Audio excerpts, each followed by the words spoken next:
Breaking news చూస్తున్నాం. సచివాలయం media centre వద్ద గోడలకు పోస్టర్లు అంటించిన ఘటన కలకలం రేపుతోంది. నిన్న రాత్రి తానే ఈ పోస్టర్లు అతికించినట్లు రమ్య అనే మహిళ వెల్లడించారు.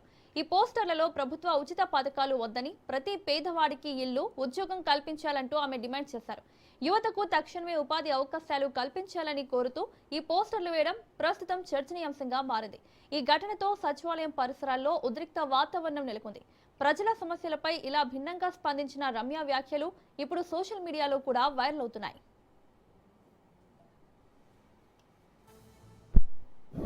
ప్రతి ఒక్కరికి ఇల్లు ఉండాలి, చదువుకున్న పిల్లలకు జాబ్ ఉండాలి. అందరి సరికి నా కూడా జాబ్ లేదని ఇల్లు కూడా ఇస్తలేరు. పిల్లని ఇచ్చుడు కాదు, కనీసం మర్యాద కూడా ఇస్తలేరు. అందరికి దండం పెడుతున్నాను. రేవంత్ రెడ్డి గారికి, కేసీఆర్కి అందరికి దండం పెడుతున్నాను. ప్రతి ఒక్కరు ఇల్లు ఉన్న వాళ్ళు ఉండాలి, చదువుకున్న పిల్లలకి అందరికీ జాబ్ రావాలి. ఇవి రెండు చేస్తే ఫ్రీ పథకాలు ఏం అవసరం లేదు. ఇక ఇల్లు, జాబు ఇవి రెండు ఇంటి చాలు. అదొకటి. అలాంటి పేదవాళ్ళకు అందరికీ న్యాయం జరగాలని, ప్రతి ఒక్కరికి ఇల్లు ఉండాలి, చదువుకున్న పిల్లలకు జాబ్ ఉండాలి. అందరి సరికి నా కూడా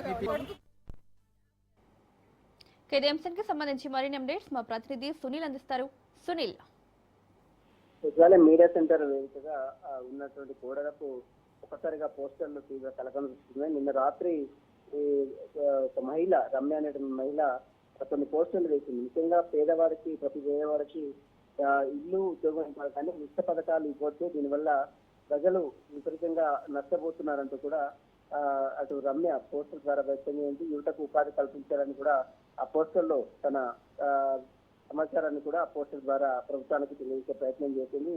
అయితే వెంటనే స్థానికంగా పోలీసులు అలర్ట్ అయ్యి ఆ పోస్టర్ను కూడా ఇచ్చి ఆమెను పంపించిన పరిస్థితి పడుతుంది. అయితే ఇష్ట పథకాలు పెట్టడం వల్ల పేదవాడికి అన్యాయం జరుగుతుంది. ఖచ్చితంగా పేదవాడికి ఇల్లు ఇవ్వాలి, ఉద్యోగం కల్పించాలి. కానీ ఇష్ట పథకాలు ఇవ్వడం వల్ల ఉన్నవారికి లేని వారికి సొంతం లేకుండా పోతుంది అనేటువంటి అభిప్రాయాన్ని ఆమె వ్యక్తం చేసి రాష్ట్ర ప్రభుత్వం ఎప్పటికైనా స్పందించి తమ న్యాయమైన డిమాండ్ పరిష్కరించాలని కూడా రమ్య డిమాండ్ చేసే పద్ధతిగా కనబడుతుంది.